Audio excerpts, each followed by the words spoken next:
여호와는 내게 복을 주시고 너를 지키시길 원하며 여호와는 그 얼굴로 내게 비추사 은혜 베푸시기를 원하며 여호와는 그 얼굴을 내게로 향하여 드사 평강 주시기를 원하노라. 아멘. 사랑과 긍휼이 풍성하신 하나님, 오늘도 은혜의 보좌로 저희들을 불러주시고 하나님을 예배할 수 있도록 은혜 주셨음을 감사합니다. 온 마음 다하여 온 뜻 다하여 하나님 앞에 나갈 때 영과 진리로 드려지는 예배가 되게 하여 주옵소서. 존귀하신 예수 그리스도 이름으로 기도드리오며 사도신경으로 저희들의 신앙을 고백하오니 전능하사 천지를 만드신 하나님 아버지를 내가 믿사오며 그 외아들 우리 주 예수 그리스도를 믿사오니 이는 성령으로 잉태하사 동정녀 마리아에게 나시고 본디오 빌라도에게 고난을 받으사 십자가에 못 박혀 죽으시고 장사한 지 사흘 만에 죽은 자 가운데서 다시 살아나시며 하늘에 오르사 전능하신 하나님 편에 앉아 계시다가 저리로서 산자와 죽은 자를 심판하러 오시리라. 성령을 믿사오며 거룩한 공예와 성도가 서로 통하는 것과 죄를 사하여 주시는 것과 몸이나 사는 것과 영원히 사는 것을 믿사옵나이다. 아멘. 오늘도 하나님 앞에 예배하는 참된 예배자로서 하나님의 영광과 하나님의 은혜를 온전히 높여드리는 믿음의 사람으로서 주님 앞에 나아가 찬양하며 예배하는 귀한 시간이 되기를 간절히 바랍니다. 주를 위한 이곳에 예배하는 자들 중에 주님이 찾으시는 그 한 사람 우리가 되길 원합니다. 소망하며 함께 찬양합니다. 주를 위한 이곳에 예배하는 자들 중에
여러분들이 온전한 믿음으로 주님 앞에 나아가기를 간절히 원합니다.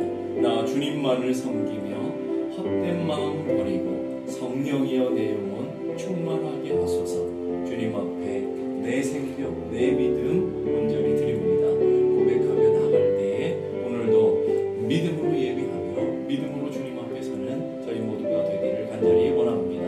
나의 마음속에 온전히 주님만 모셔놓고 우리 함께 찬양하기를 원합니다. 나의 마음속에 온전히 주님만 모셔놓고 나의 정성을 다하여 주를 섬기리.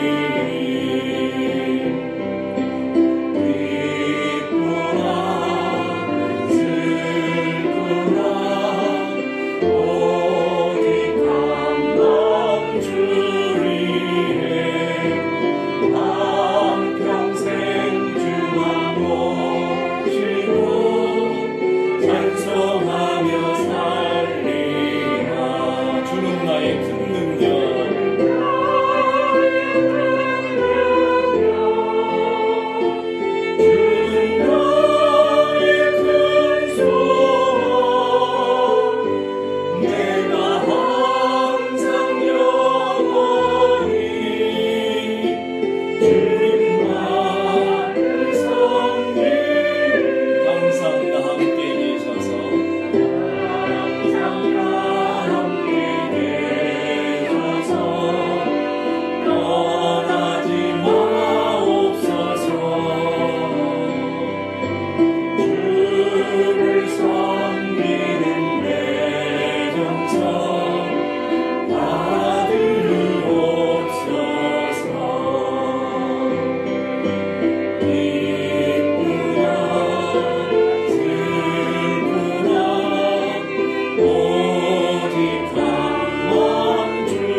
이제 우리 함께 다 같이 기도하실 때 하나님, 주님만이 나의 큰 능력이시며 주님만이 나의 큰 소망이신 것을 믿습니다. 주님은 우리의 영원한 안석이 되시며 주님은 나의 목자 되어 주셔서 오늘도 우리의 발걸음을, 우리의 믿음을 주께서 이끄시는 줄로 믿습니다. 기쁘나 슬프나 오직 한마음 다하여 주만 섬기며 주만 예배하며 주만 따라가는 저희 모두가 되게 해 주옵소서. 오늘도 예배 가운데 함께하여 주옵소서. 우리 함께 다 같이 기도합니다. 거룩하신 아버지 하나님, 은혜를 감사합니다. 주님만이 나의 큰 능력이시며 주님만이 나의 큰 소망이시며 주님만이 우리의 영원한 목자 되시는 것을 고백합니다. 오늘도 그 하나님 앞에 믿음으로 나갈 때 하나님 아버지 온 마음 다하여 온 뜻 다하여 하나님의 영광을 맛보게 하시고 하나님의 은혜를 찬미하게 하시고 온전한 믿음으로 예배하는 귀한 예배 되게 하여 주시옵소서. 오늘도 우리의 마음을 열고 위로부터 내리시는 하나님의 신령한 은혜 앞에 믿음으로 예배하며 성령으로 예배하는 귀한 시간 되게 하여 주옵소서.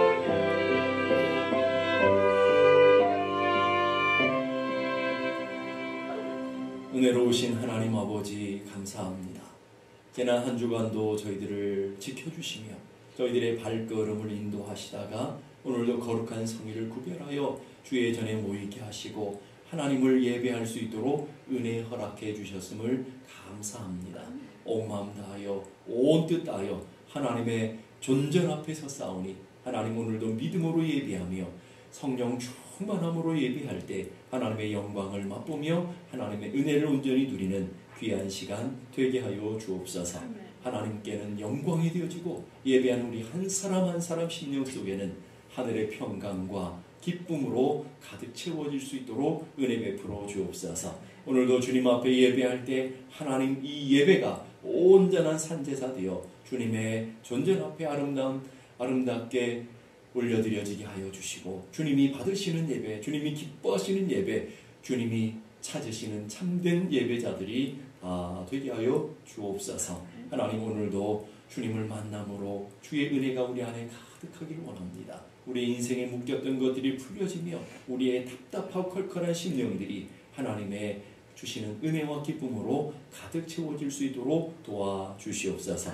간절히 기도하는 기도의 제목들이 응답되게 하시고 주님의 말씀을 통해 응답되어지는 놀라운 은혜가 있게 하여 주옵소서.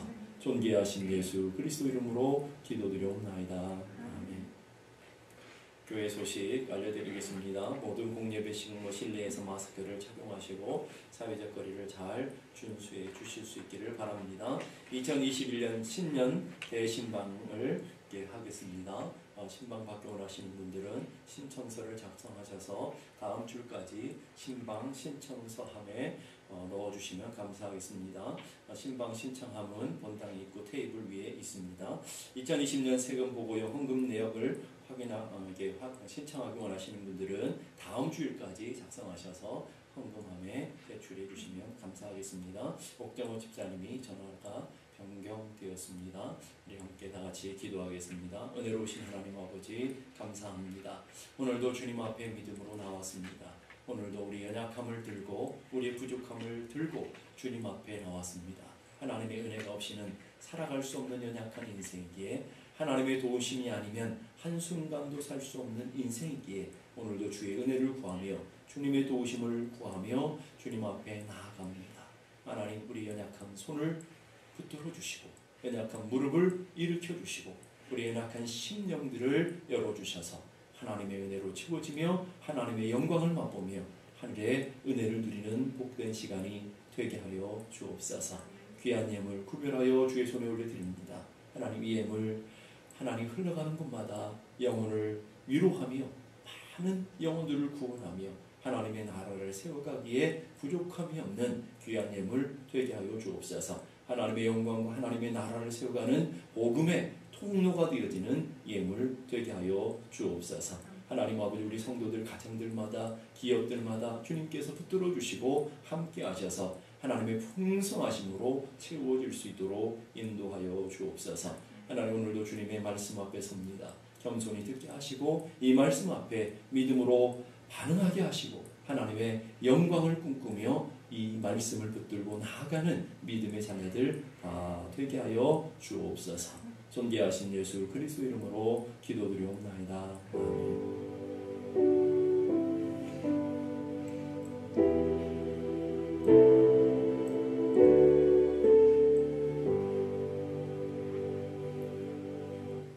이 아침 저희들에게 주시는 하나님의 말씀 신약성경 요한복음 12장 4절에서 8절까지의 말씀입니다.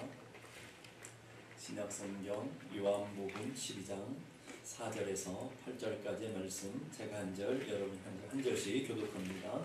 제자 중 하나로서 예수를 잡아줄 가룟 유다가 말하되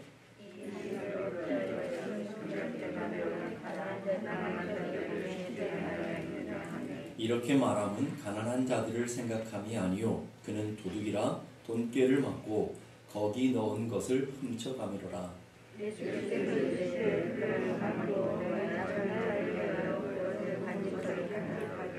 다같이 가난한 자들은 항상 너희와 함께 있거니와 나는 항상 있지 아니하리라 하시니라. 아멘. 주님의 한없는 은혜와 하늘의 평강으로 여러분 한 사람 한 사람이 채워지기를 간절히 바랍니다.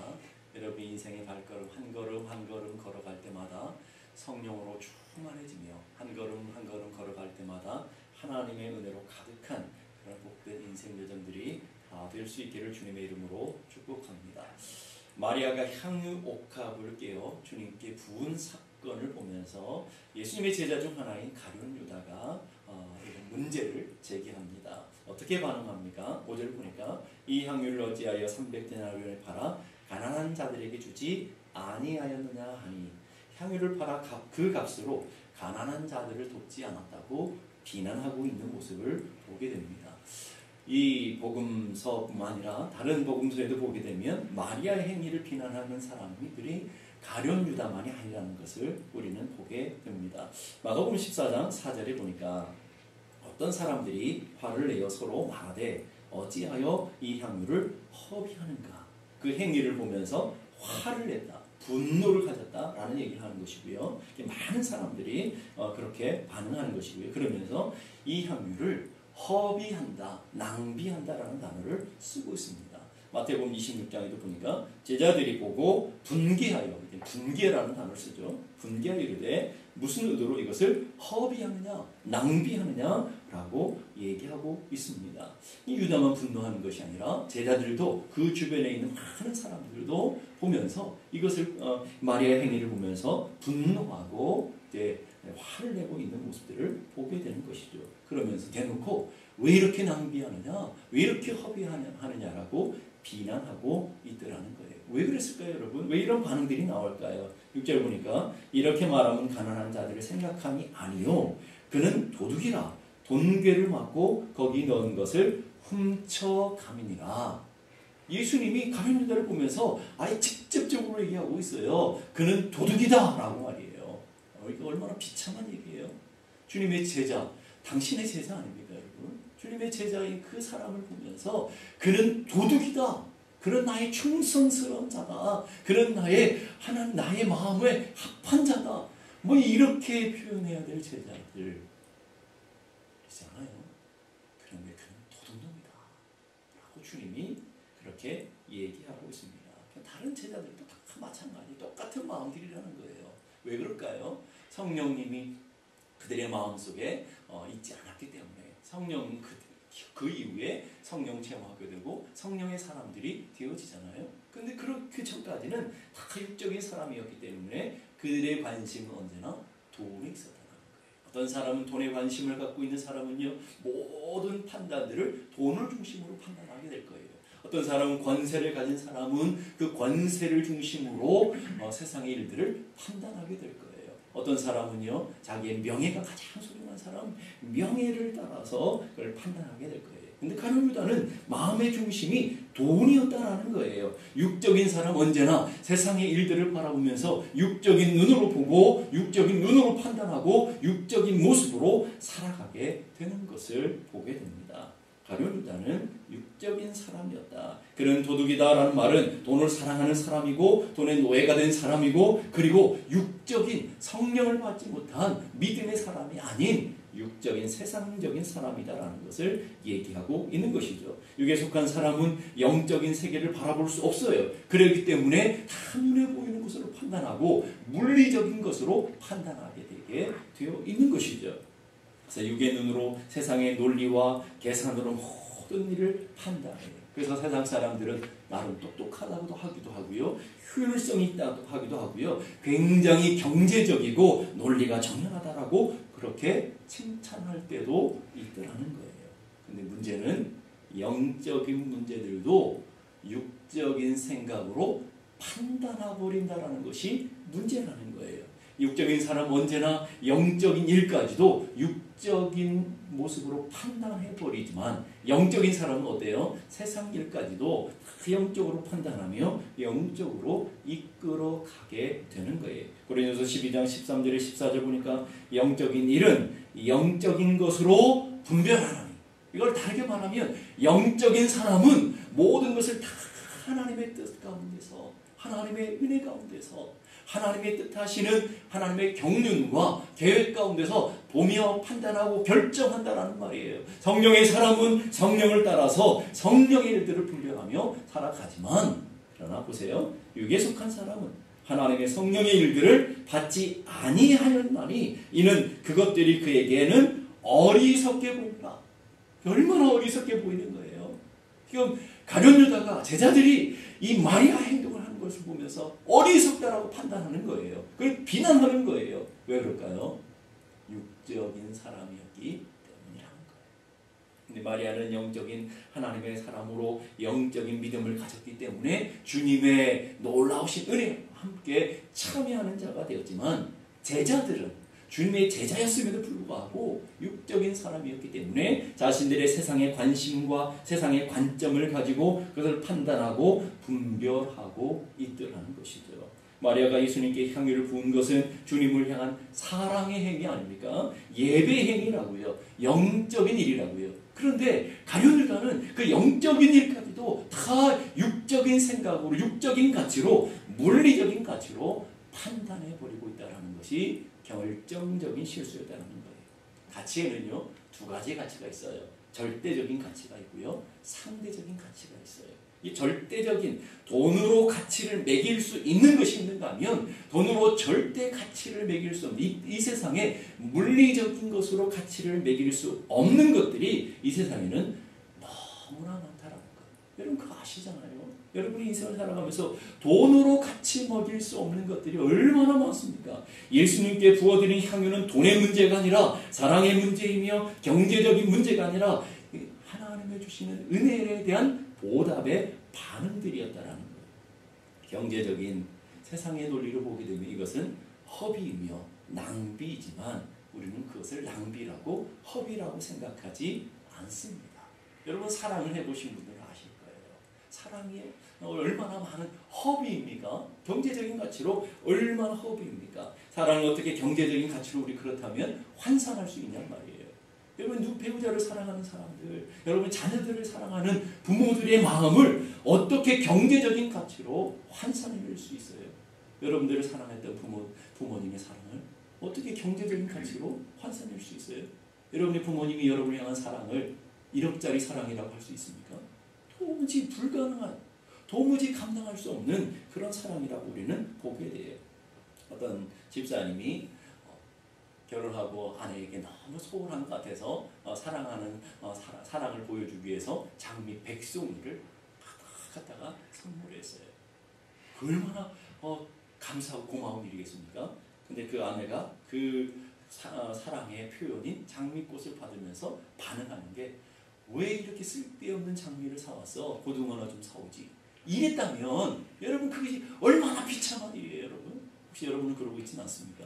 다 모든 것들을 다 여러분의 육적인 생각으로 판단하고 결정하며 이건 얼마짜리, 이건 이래서 아까운 것, 이렇게 판단하고 있다면 우리 역시도 가룟 유다와 똑같은 것이다 하는 거예요.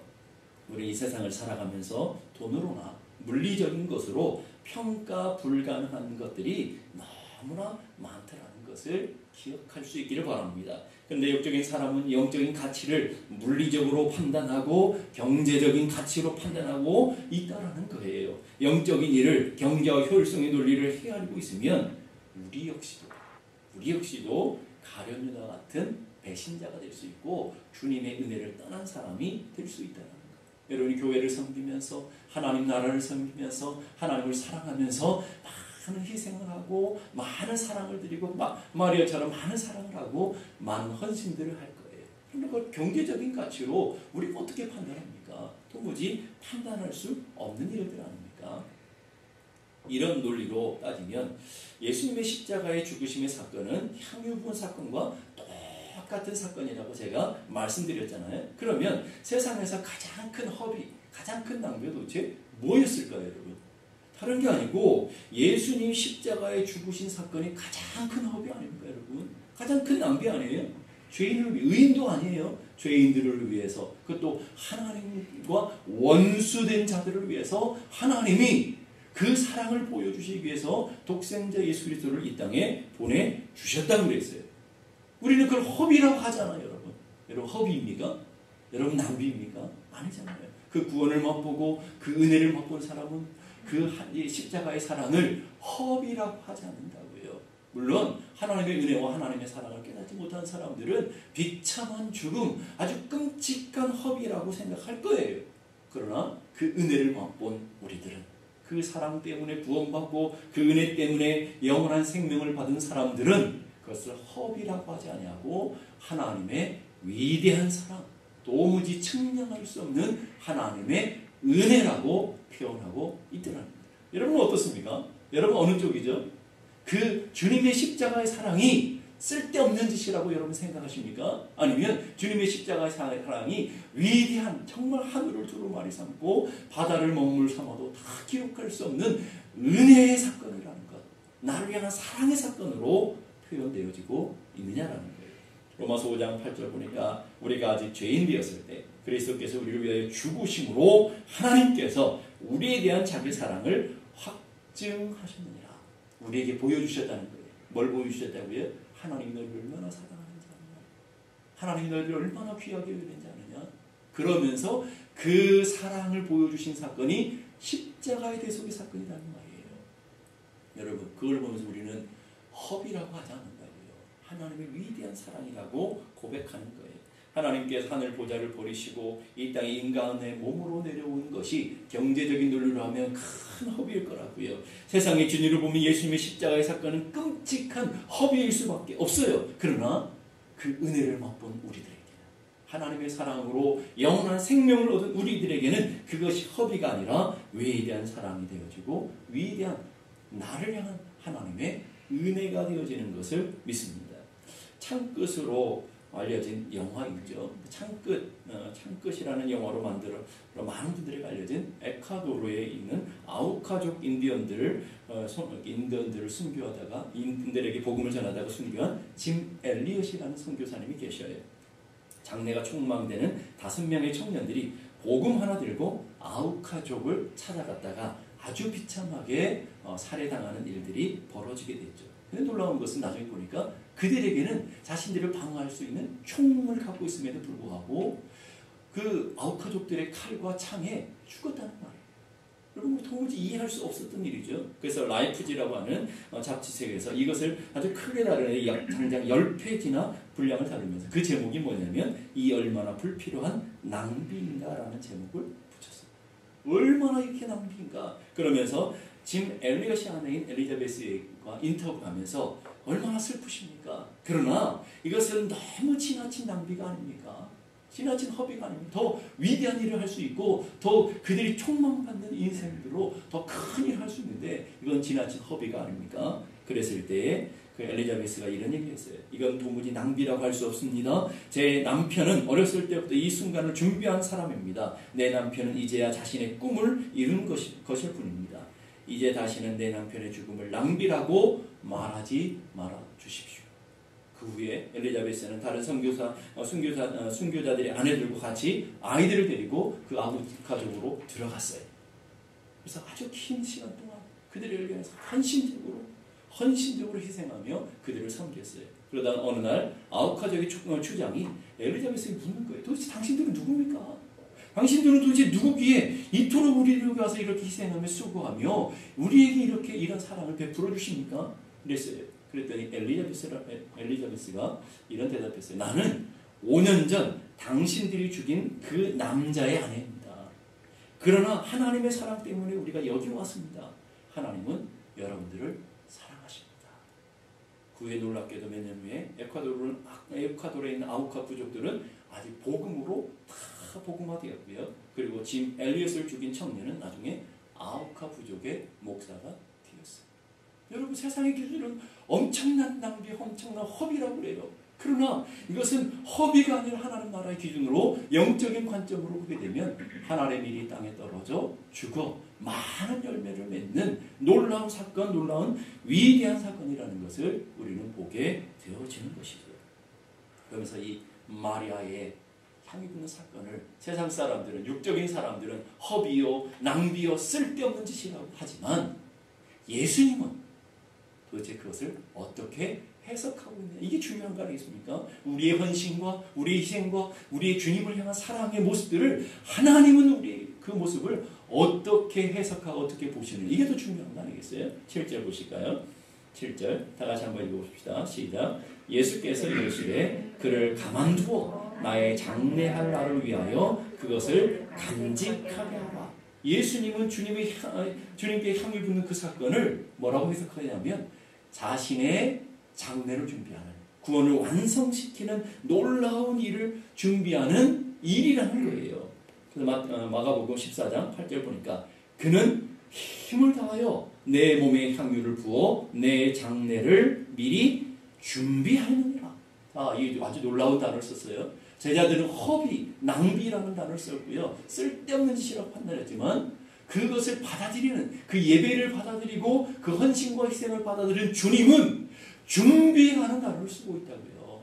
이건 구원을 완성시키는 놀라운 준비다. 6절에도 보니까 그는 내게 좋은 일을 하였느니라. 선한 일이다. 아름다운 일이다. 복된 일이다. 라고 주님은 그것을 칭찬하고 있다는 거예요. 육적인 사람은 육적인 이 마리아의 행위를 보면서 허비라고 낭비라고 생각하지만 정작 주님은 그것을 위대한 좋은 일이며 하나님 나라를 완성시켜가는 준비이며 하나님의 거룩한 역사에 참여하는 놀라운 일이라는 것을 보여주고 있는 거예요.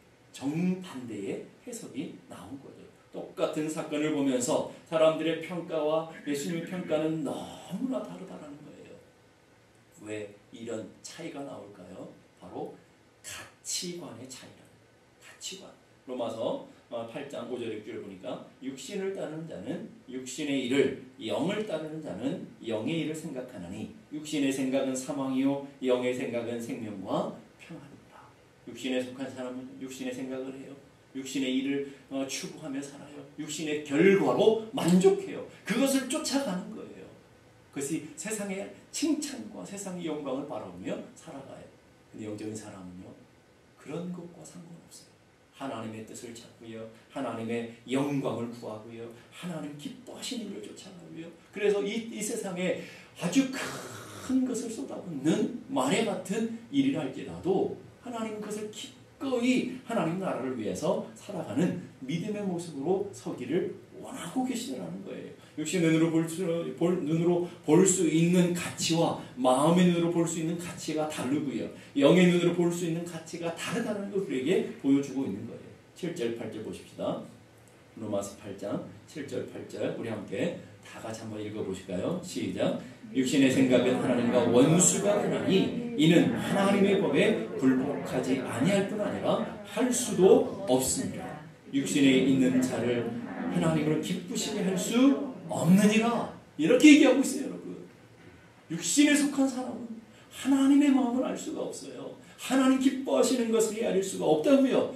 하나님의 뜻대로 살 수가 없어요. 그래서 하나님과 반대되는 일들을 하게 되어지는 거예요. 가룟 유다는요, 육신의 사람이었기 때문에 언제나 물질적인 가치로, 세상적인 가치로, 이 땅의 현상적인 가치로 판단합니다. 그래서 예배도 허비이고 하나님을 향한 헌신도 허비라고 생각하는 거예요. 그러나 마리아는 성령에 속한 사람이었기 때문에 십자가의 구속의 그림을 보고 있어요. 그리고 주님의 죽으심을 예비하고 준비하는 일을 감당하고 있어요. 하나님의 뜻을 쫓아 위대한 것들을 드리며 위대한 삶으로 나타나고 있는 거예요. 엄청난 차이가 드러나게 되는 것이죠. 그렇다면 여러분, 누구의 평가를 따라 살아야 될까요? 오늘 여러분, 우리 인생을 살아가면서 우리는 누구의 평가에 주목하며 살아야 되느냐라는 거예요. 그리스도인의 삶에 있어서 가장 중요한 것은 주님의 평가인 줄로 믿습니다. 여러분들 동의하십니까? 여러분의 인생에 여러분을 판단하는 것 세상 사람들이 가치가 아니라고요.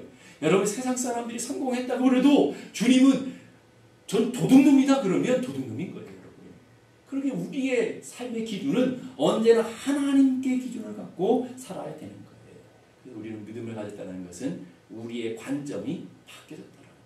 전에는 가룟유다처럼 세상의 기준으로 세상에 판단하며 육적인 모습으로 판단하며 결정하며 살아갔지만 이제 그리스도 안에서 거듭나서 우리의 삶이 새로운 피조물이 되었다는 것은 보는 것이 달라지는 것이고 마음에 생각하는 것이 달라지고 행동이 달라지는 우리의 인생의 관점이 패러다임이 완전히 바뀌었다는 것을 얘기하는 거예요. 이것을 우리는 다른 말로 신앙은 안경을 바꿔 쓰는 거예요.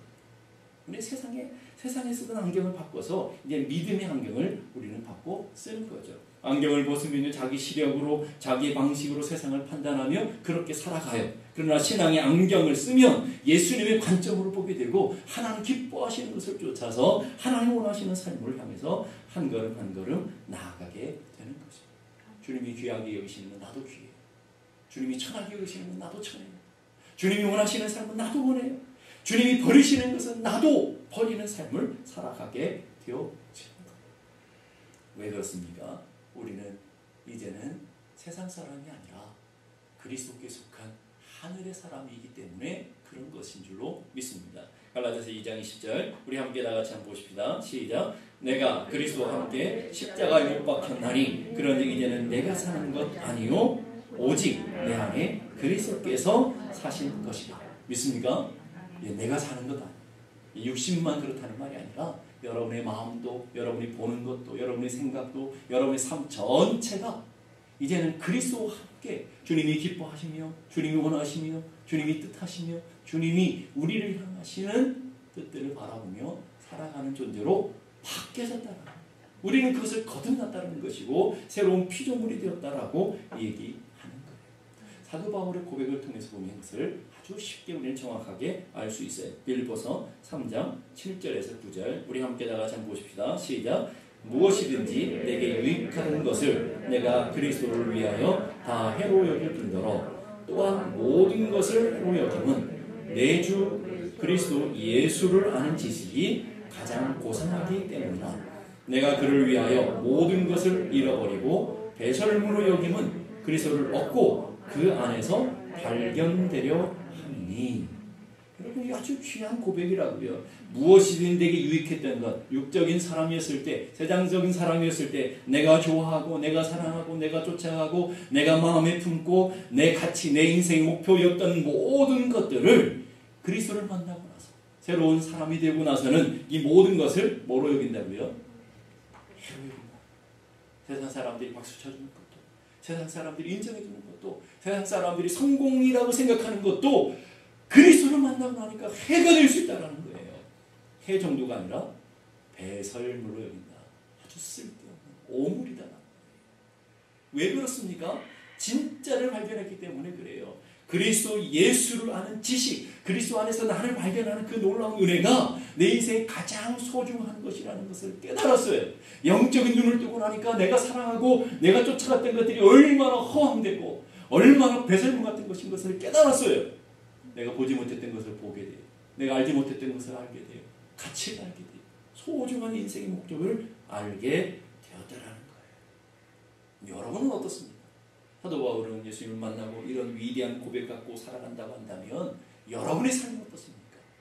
예수님을 만나기 전에 여러분의 가치와 예수님을 만나기 전에 여러분이 사랑하는 것들과 예수님을 만나기 전에 여러분이 쫓아갔던 것들과 예수를 만나고 구원받고 영원한 생명을 얻은 여러분들의 삶이 보는 것이 바뀌었습니까?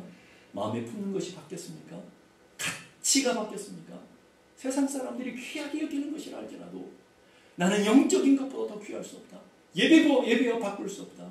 내 생명과도 바꿀 수 없다라고 하는 그런 것들이 생겨졌느냐라는 거예요. 우리 안에 주님이 사시는 사람은요, 주님의 눈으로 보고요, 주님의 마음으로 생각하고요, 주님의 원하시는 삶으로 나아가게 되어 있다는 거예요. 기준이 바뀌어요. 기준이.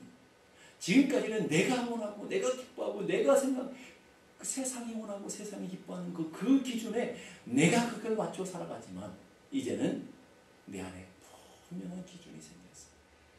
나를 사랑하시고 나를 위해 죽으신 예수가 내 안에 계셔서 그 예수로 말미암아 내 삶의 기준이 바뀌어졌어요. 그걸 우리는 절대의 기준이라고. 하나님의 말씀이 절대 기준이 되어지고 주님이 원하시는 삶이 절대 기준 되어 삶을 살아가고 있는 거예요. 여러분 인생을 살아가면서 낭비되는 인생을 살고 있습니까? 아니면 준비하는 인생을 살고 있습니까? 여러분 인생을 살아가면서 허비하는 인생, 누가 봐도 이것을 허비하는 인생을 살아가고 있습니까? 아니면 하나님께서 보시기에 좋은 일을 꾸미며 하나님의 구원과 하나님의 역사에 참여하는 인생을 살아가고 있습니다. 세상 사람들이 박수 쳐주고 세상 사람들이 성공했다고 인정하는 그 길이 아니라 하나님의 주신 영적인 은혜로 말미암아 허비하는 인생 그리고 준비하는 인생 달라질 수 있다는 것을 우리는 기억해야 될 줄로 믿습니다. 1870년 영국의 탐험가인 스탠리라고 하는 분이 아프리카에 30년 이상을 선교하셨던 평생을 헌신했던 리빙스턴이라는 선교사님을 찾아가게 되었어요. 그 스탠리라는 분이 리빙스턴 선교사님이 이렇게 말해요. 이젠 그만 헌신의 삶을 끝내고 이제 고국으로 돌아가 노년을 좀 편안하게 지내시면 좋겠습니다. 남은 여생을 좀 편안하게 지내다가 가시면 좋지 않겠습니까? 라고 그렇게 얘기했어요. 그랬을 때 그 이야기를 들은 리빙스턴 선교사님이 이런 얘기를 했어요. 아프리카 선교는 헌신이 아닙니다. 얼마나 귀한 얘기예요. 우리는 다 그걸 헌신이라고 생각하는데 정작 본인은 헌신이라고 생각하지 않는다는 거예요. 그러면서 뭐라고 했냐면 하나님께서 주신 은혜에 대한 보잘것없는 보답입니다. 내게 베푸신 하나님의 사랑의 은혜에 비하면 비교할 수 없는 아주 보잘것없는 보답입니다. 차라리 이것은 내게 특권입니다. 주님과 함께 고난을 당하는 특권이래요. 복음을 위해 고난받는 것이 특권이래요, 여러분. 놀라운 특권입니다. 그러면서 영광스러운 내일을 기대하는 희망입니다. 특권과 희망이라는 거예요. 현재의 고난은 장차 나타날 영광과 비교할 수 없도다. 지금 현재의 고난. 세상 사람들은 왜 저렇게 사나? 세상 사람들은 왜 저렇게 인생을 허비하나? 세상 사람들은 보면 저렇게 미련하게 살아. 이렇게 허비되는 인생으로 보이지만 영원한 나라, 영원한 하나님의 뜻 앞에 서게 되면 이것은 내가 당하는 지금 내가 하나님 앞에 드리는 이 모든 것에 비하면 측량할 수 없는 위대한 하나님의 놀라운 은혜가 앞에 있다는 것을 우리는 보게 되는 것이죠. 오늘 여러분도 마찬가지예요. 오늘 여러분이 하나님 앞에 나와서 예배드리며 교회를 위해서 헌신하며 주님의 나라와 주님의 교회를 희생하며 하는 모든 것들이 세상 사람들에게는 허비요 낭비처럼 보일 거라고요. 왜 인생을 꼭 그렇게 사냐? 꼭 이렇게 유별나게 살아야 되겠냐? 그렇게 비난하고 조롱할 수도 있어요. 그러나 우리 주님께서는 그것을 위대한 하나님 나라를 위하는 준비이며 위대한 하나님의 구원을 완성시키는 위대한 좋은 일로 보고 있다는 것을 믿을 수 있기를 바랍니다. 지금 엘리야 선교사님이 이렇게 얘기했어요. 영원한 것을 얻기 위하여 영원하지 않는 것을 포기하는 것은 결코 어리석은 일이 아니라. 무슨 말이에요, 여러분? 자신의 인생의 젊음을 다 가서 순교의 제물로 바칠 수 있었던 비결이 어디 있었다고요? 그의 일기 속에 그대로 남아있다고요. 우연한 일이 아니라 영원한 하나님의 나라를 위해서, 영원한 하나님의 영광을 위해서 이 보잘것없고 이 영원하지 않는 것을 이 땅 가운데 쏟아붓는 것은 결코 어리석은 일이 아니라는 말이에요. 세상의 매스컴은 세상 사람들의 관심은 허비요 쓸데없는 일이라고 낭비라고 생각하지만 정작 본인은 영원한 하나님 나라를 위해서 영원한 하나님의 위대한 일들을 위해서 드려진 헌신이었다. 산재물이 되어서 주님 앞에 드리는 아름다운 열매를 맺는 일이었다라고 얘기하고 있는 것이죠. 하나님의 은혜를 다시 깨닫고 나면 우리는 다 마리아처럼 돼요. 내가 향하신 하나님의 사랑을 알게 되면 자동적으로 여러분들은 다 마리아 같은 삶으로 드러나게 되어 있어요. 오늘 짐 메리엇 같은 선교사의 모습으로, 리빙스턴 같은 선교사들의 모습으로 믿음의 순교의 길을 걸어가며 자신의 길을 다 드렸던 선진들의 삶의 모습으로 바뀌어지는 것이 그게 정상이라고요. 하나님의 위대한 사랑과 하나님의 위대한 은혜를 맛본 사람들은 다 그렇게 살 수밖에 없어요. 내 소중한 것을 기꺼이 주님 앞에 드리며 내 삶의 모든 것들을 기꺼이 주님 앞에 드리며 위대한 영원한 것들을 소망하며 나아가게 되어 있어요. 내 건강을 드리고 내 시간을 드리고 내 젊음을 드리고 내 물질을 드리고 마네처럼 그렇게 드리며 하나님의 위대한 일들을 준비하며 이 작은 것들을 통하여 하나님의 나라를 세워갈 수 있는 통로가 되기를 소망합니다. 자신의 생명을 통하여 하나님의 놀라운 은혜를 드러나기를 소망하며 자신의 마지막 것까지, 내가 마지막까지 붙잡는 것까지 기꺼이 쏟아부을 수 있는 헌신의 삶으로 나아가게 되어 있더라고요. 우리는 그런 믿음의 헌신자들을 통해서 교회들이 세워지고요, 하나님 나라가 지금도 세워져 가고 있고요, 그래서 하나님의 놀라운 뜻들이 이 땅 가운데 이루어지고 있음을 믿을 수 있기를 바랍니다. 그 말은 오늘 이 땅을 살아가는 여러분들이 정말 구원받은 게 진짜라면, 여러분이 생명 얻은 게 진짜라면, 여러분들도 마리아처럼, 여러분들도 진멜리아처럼, 여러분들도 믿음의 선진들처럼 이제 내 기준이 아니라 하나님께서 영적인 기준을 통하여 하나님 나라를 준비하며 하나님 나라를 위해 살아가는 믿음의 헌신자들이 되어져야 된다는 것을 우리에게 가르쳐주고 있는 교훈인 것을 믿을 수 있기를 바랍니다.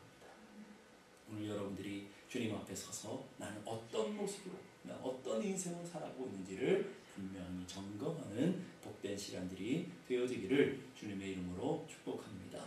기도하겠습니다. 이 시간 우리 함께 다 같이 기도하실 때, 하나님, 오늘도 우리가 믿음을 따라 살아갑니다. 하나님이 주신 은혜를 받았습니다. 영원한 생명을 얻었습니다.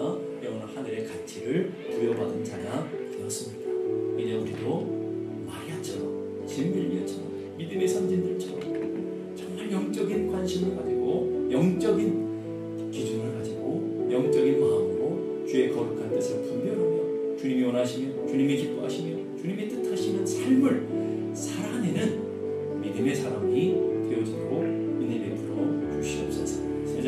세상의 방법, 세상의 길을 쫓아가는 길이 삶이 아니라 이제는 영적인 삶, 영적인 기준, 영적인 거룩한 표대를 향해 달려가는 하늘 백성들이 다 되게 하여 주옵소서. 우리 함께 다같이 기도하겠습니다. 거룩하신 아버지 하나님, 은혜를 감사합니다. 오늘도 저희들에게 귀한 은혜 주셔서 주님의 말씀을 통해 우리 인생을 점검해 봅니다. 세상의 기준을 보게 되면 우리 인생 역시도 허비요, 낭비요, 쓸데없는 짓들이라고 보여지며 비난받을 수 있지만, 그러나 우리 주님은 우리의 눈물까지도, 우리의 기도까지도, 우리의 헌신까지도 다 하나님 나라를 위한 준비이며 하나님의 영광을 위한 좋은 일이라고 기뻐하시며 받아주시는 것을 믿습니다. 이제 우리의 믿음의 결단을 통하여 한 걸음 한 걸음 주 뜻 앞으로 더 가까이 나가는 하늘 백성들이 다 되게 하여 주옵소서.